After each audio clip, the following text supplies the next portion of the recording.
Hi friends, இன்றைக்கி Tuesday morning நம்ம வீட்டில் என்ன சமையல் அப்படின்னு சொல்லிட்டு பார்க்கலாம்.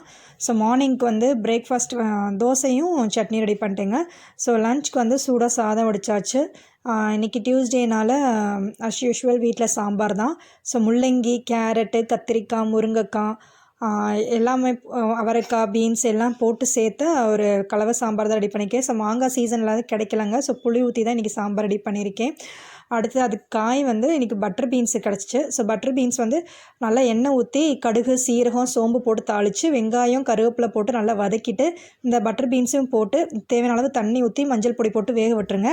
அடுத்து தேங்காய், சோம்பு, சின்ன சீரகம், பூண்டு, பச்சை மிளகாய் இது எல்லாத்தையுமே கிரைண்ட் பண்ணி அதில் ஆட் பண்ணி நல்லா சுண்டை வதக்கி எடுத்திங்கன்னா சூப்பரான பட்டர் பீன்ஸ் பொரியல் ரெடிங்க.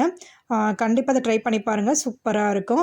அடுத்து வந்து பாவக்காய் சுக்கா தான் ரெடி பண்ணியிருந்தேன். ஸோ கடாயில் எண்ணெய் ஊற்றி கடுகு, சீரகம், வெங்காயம், சின்ன வெங்காயம் நிறையா சேர்த்துக்கோங்க. வெங்காயம், தக்காளி, பச்சை மிளகாய், கருவேப்பிலை நல்லா வதக்கிட்டு இந்த பாவக்காயும் சேர்த்து நல்லா வதக்கிடுங்க.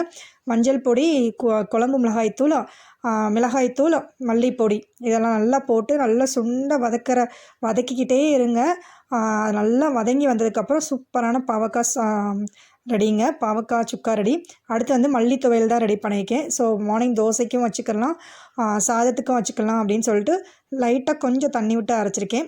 அடுத்து பாப்பா ஸ்நாக்ஸ்க்கு வந்து ஆப்பிள் ஜூஸ் ரெடி பண்ணிங்க. ஸோ அந்த ஆப்பிள் கட் பண்ணி வச்சுட்டு கிரேப்ஸும் கடலை மிட்டாயும் தான் வச்சுருக்கேன். ஸோ இன்றைக்கி இவ்வளோ தான் ஃப்ரெண்ட்ஸ் நம்ம வீட்டு சமையல். உங்கள் வீட்டில் என்ன சமையல் சொல்லுங்கள். தேங்க்யூ.